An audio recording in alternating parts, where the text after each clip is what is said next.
What is happening, guys? Welcome back to Baguettes and Asbos. I wasn't sure whether I was going to do this video or not. Episode 4 on the DS3. It was done, the engine's in, it was driving. I was happy, I was going to put it up for sale. But we started to get a few problems. Ball joint, it was cracking, clunking as I was steering. I found that the ball joint seal was broken. The CV boot was torn. And I just couldn't get it up to temperature. It wasn't overheating, just couldn't get it up to temperature. The fans just weren't getting hot. So I think we might have a stuck thermostat, which won't surprise me with all that gunk and milkshake that's gone through this engine. So I have got the thermostat from the original engine. I've got some new ball joints. Now on these, you can just change the ball joints on the end and not have to change the whole arms, which is pretty cool. I have got new CV boots. Oh, and I've got a new header tank. And I even bought myself a funky new CV boot tool so we can get this swapped over nice and easy. And the other reason why we wanted to share this video with you is because John's daughter is due to pass a driving test soon. And she's after a little car. So we think that she's going to have this DS3. So we'll get these final bits on it and we'll see if we can get it handed over to her. Okay, folks, the Asbo is back. This has been for a custom track map. I've got a track day booked on the 21st of October and I've got a few bits to do on that. But I'm not going to bore you with that today because we've got to get this little baguette into the garage. This morning I've just been doing a bit of cleaning up in there, ready to start these jobs. Right, well, it's a new day. Storm Amy's here. It is horrendous outside, but we've got to crack on. We need to get these jobs done. So let's get the Asbo out of here and let's get the baguette in. And then what we'll do is we'll crack on that side. We'll get it jacked up. We'll get this ball joint done and we'll get the CV boot done. And then we'll come over to this side and I think we just need to do the ball joint on this side. And hopefully that knocking goes away in the steering.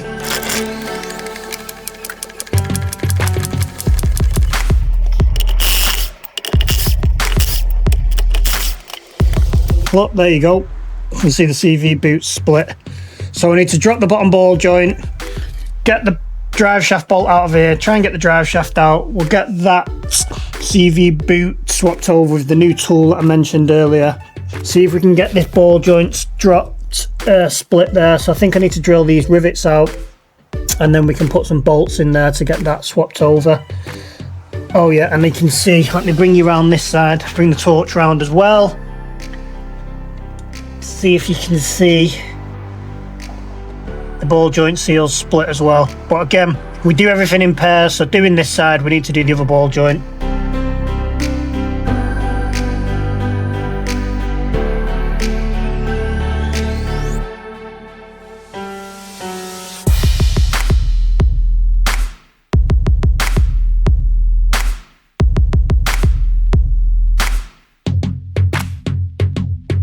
Okay, folks, as you've just seen, I managed to get the ball joint off. I got the drive shaft out.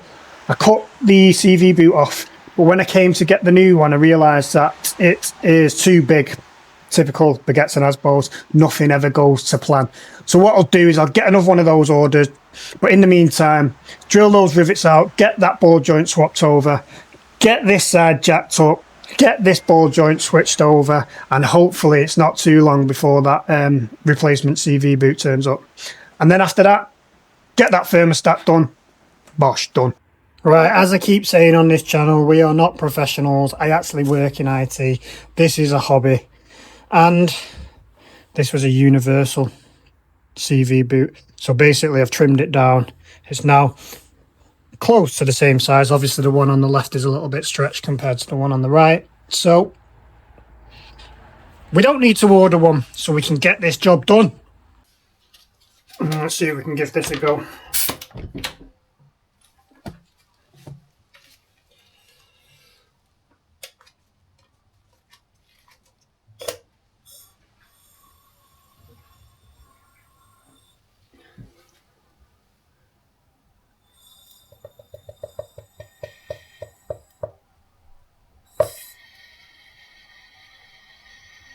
Look at that. Right, let's see if we can get that over that knuckle now.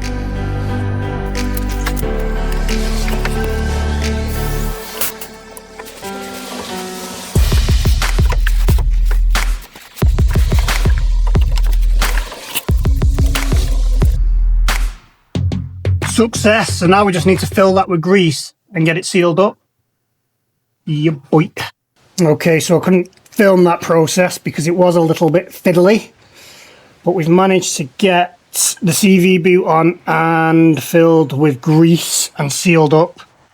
Just needs to give it a little bit of a wipe down, then I can get onto those rivets and get them ball joints swapped over. But as I keep saying, true baguettes and Asbo's fashion. Don't know if you can see that. I pulled the drive shaft out a little bit and dropped a bit of oil, but we've got enough to top it up, so we should be okay. The next day. It is Wednesday night. I've just got home from work. I'm absolutely shattered, but the good thing about having my own garage is we can leave everything jacked up and a mess until we get our bag of nuts. So what I'm going to do is quickly whip these nuts on, try and get this wheel on, get it down and clean up that mess because I've got gearbox oil everywhere and it stinks. If you can see, we've got new nuts on there and even a new nut on there. So I've got some M10 by 1.5 flanged nylon nuts, couple of quid off eBay. Right, so I've got my helper in the car. Don't know if you can hear that, clicking away. Listen, there you go. And it's actually clicking from up here on the damper. And if you look at this, don't know if you can see that top mount moving. It's like one of the nuts has come off or something, so you can see it there. So let's get that stripped down and have a look. Things have escalated, folks. As you can see, I've got a cut sway bar and a missing damper. As you can tell, I'm a little bit out of breath. So as you've just seen, we managed to diagnose the fact that the crunching was coming from the top of the damper when I thought it was the ball joint. The ball joint needed swapping anyway because it was broken on that end. The seal was broken, and like I say, you always do things in pairs. So that did need replacing, but the spring was broken. And I think due to the spring being broken, we've also broken the top mount. As you can see, let me get rid of that. Broken the top mount there. So top mount, spring, sway bar. Let's get shopping. Tell you what, this is not a good financial decision. The easiest way I've found to get these rivets out is to cut across them with the air grinder and then whack them out with Big Blue. Big Blue, one of my trustiest tools. That was a little bit of a nightmare banging away trying to get those rivets out, but we got it done.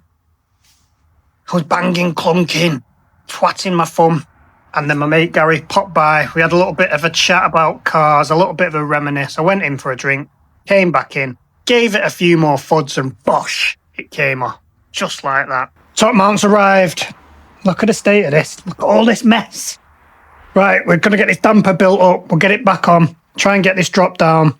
Then I need to twizzle you around, get the battery out, air hose, swap the thermostat, and then obviously we need to get to that filler cap to do the gearbox oil that we dropped out earlier. So I'm not going to put you on the time lapse.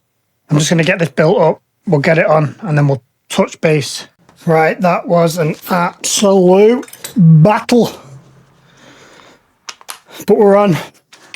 Just got to do the last bolt up.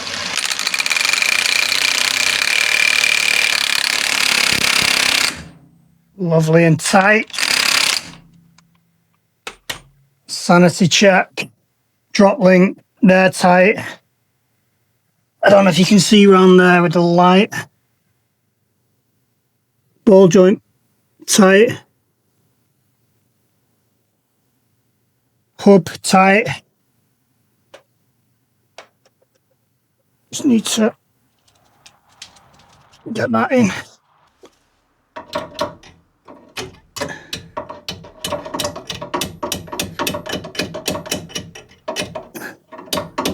Get that straight. Get that in.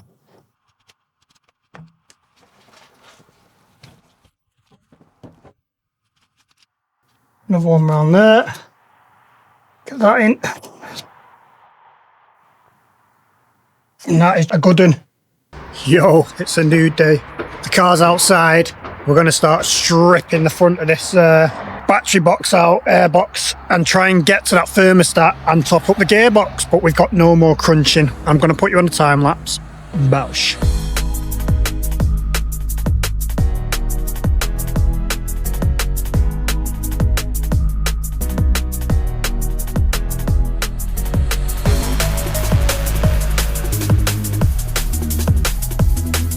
I'm losing light, so I'm rushing.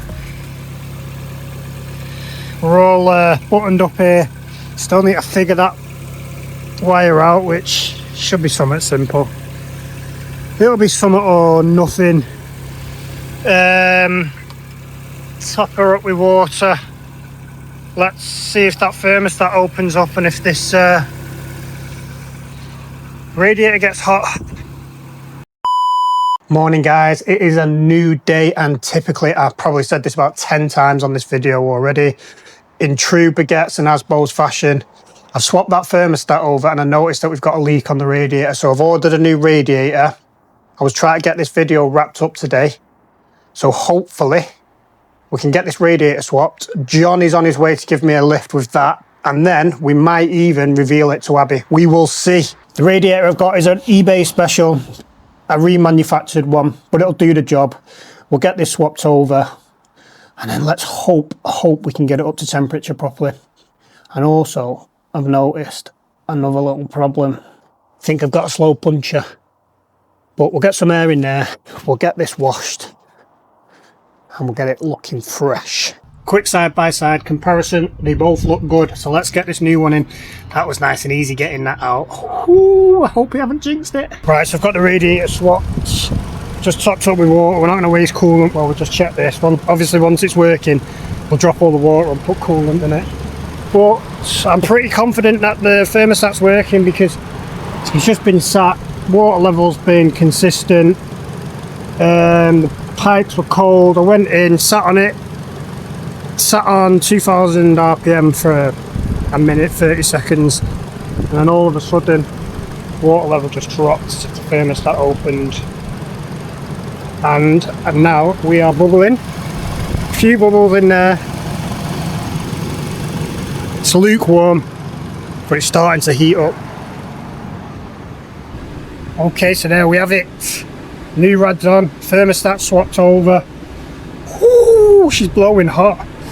And the temperature is right down, and yes, we have heat. Yeah boy, now we're just waiting for John. We'll give it a wash and hopefully we can reveal it to Abby. Here it is, Johnny Rep. What are you doing? Not too bad, just stripping this engine apart so I can get rid of it. And it confirms, mate, he definitely had the head done, because look at that. It's smashing it. Brand new gasket. And Sharp. the deck been done as well. So what we think's happened is this is the water jacket and that's the oil. So we had full compression, so there was no crack between there and there. There's a crack between there, somewhere in there. See it. No, but it was this corner. It was leaking out of here somewhere from underneath. So, but like I say, it confirms that the lad had all that money spent on it. So bless him.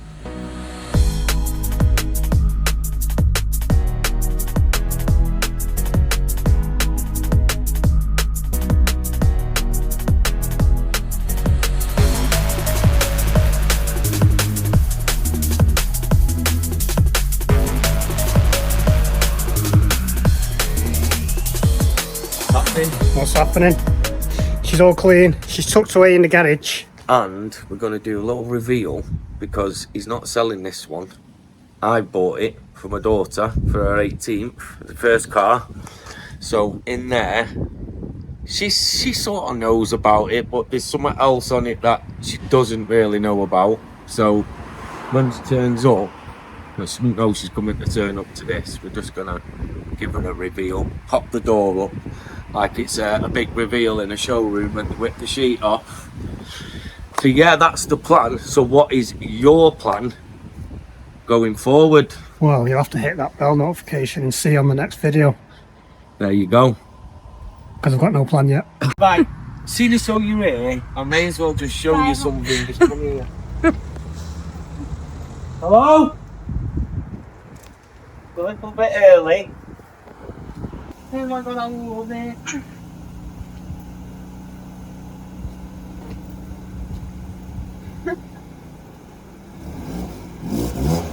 Oh, it's throaty. It's throaty. What the hell? Oh, it's so cute. Oh my god, what the hell? Get in. Oh, it's so cute. Matt needs to. I'll be changing that to a tampon. No, you won't. Oh my god.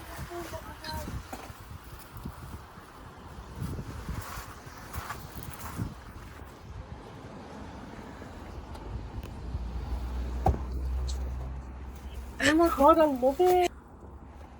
Oh, it's so cute. Oh. Oh my god. Do you want me to take you down the road in it? Yeah. Go on then. Can I connect my phone? Is there Bluetooth? You jump in there then.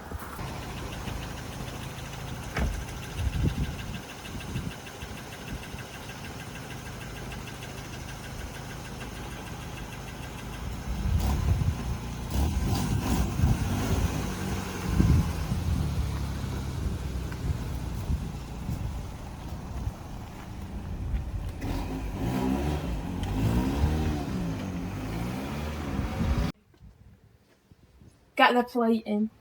Tell us about the plate. Abby Harding, 2007 Rose. Nice. Rose is your middle name. Yeah. Well, Well, it's double name. barrel. It's Abby Rose Harding. So people, thank you for watching. This is now the last you will see of this car until she does something to it, and then we have to repair it on the channel. As always, thank you for watching. Like, comment, subscribe. Don't forget, tell your mum, tell your nan, and I'll see you very soon on the next.